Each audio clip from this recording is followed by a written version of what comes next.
Hello viewers, আমি আব্দুল্লাল মামুন। এই ভিডিওতে আমি আলোচনা করব টাইটেল নিয়ে। চলুন স্টার্ট করা যাক। আমরা পূর্ব ভিডিওতে দেখেছি হেডিং 1 পর্যন্ত দেখছি, এবং এবার আমরা টাইটেল দেব। টাইটেল আসলে কি? আমরা ফার্স্ট ভিডিওতে দেখছি প্যারাগ্রাফ নিয়েছিলাম।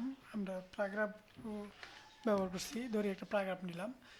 আমরা মূলত যে কোনো পড়া যখন পত্রিকাতে পড়ি তখন দেখি অনেক সময় যে এই পড়াটার উপরে মাউসের কার্সর লাগলে ওই পড়াটা আসলে কিসের, মানে টেক্সটটা বা ওই প্যারাগ্রাফটা কী সম্পর্কে তার একটা মেসেজ দেয়। এই মেসেজটা মূলত শো করানোর জন্যই টাইটেল ব্যবহার করা হয়।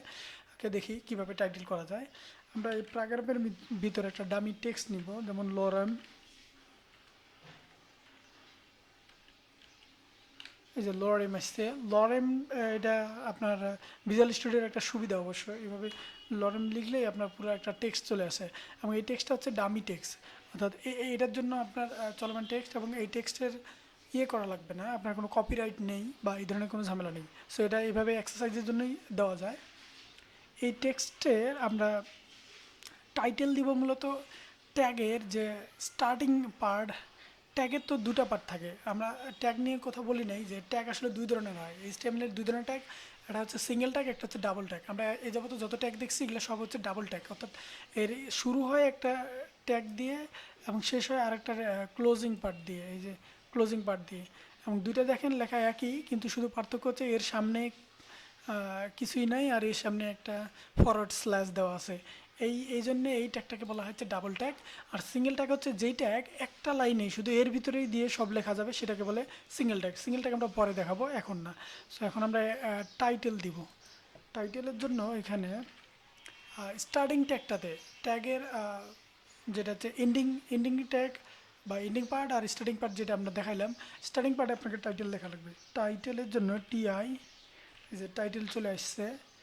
টাইটেল লিখে এর ভিতরে কি লিখবেন এইটা টেক্সট সম্পর্কে এখানে বলে দেওয়া যাবে। যেমন এখানে মনে করেন যে this is lorem if some text, অথবা দিস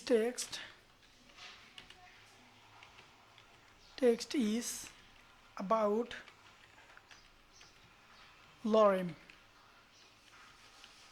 লরেম এটাই দিলাম যে this text is about lorem. তাহলে দেখা যায় যে টাইটেলটা আসলে কোথায় আসে। ওকে, আমরা এখানে পূর্বে করছিলাম যে হেডিং। আমরা রিফ্রেশ করি, দেখুন এখানে একটা লেখা চলে আসছে, লরেম ইসলাম, যেটা আমরা ওইখানে প্যারাগ্রাফে দিয়েছি সেই লেখাটা। এবং এই লেখার উপরে মাউসের কার্সর লাগলে এই যে দেখেন ছোট্ট করে একটা লেখা আসতেছে, this text is about lorem, this text is about lorem. এই লেখাটা দেওয়ার জন্যই মূলত আমরা টাইটেল ব্যবহার করে থাকি।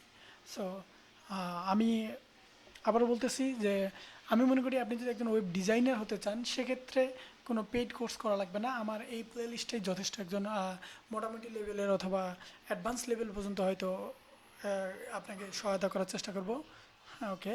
সো আপনার যদি ভিডিওটা ভালো লাগে তাহলে আমি লাইক কমেন্ট কিছু করতে বলবো না, কারণ এটা আপনার ব্যক্তিগত ব্যাপার। আমি আসলে এটা নিয়ে কিছু বলতে চাচ্ছি না।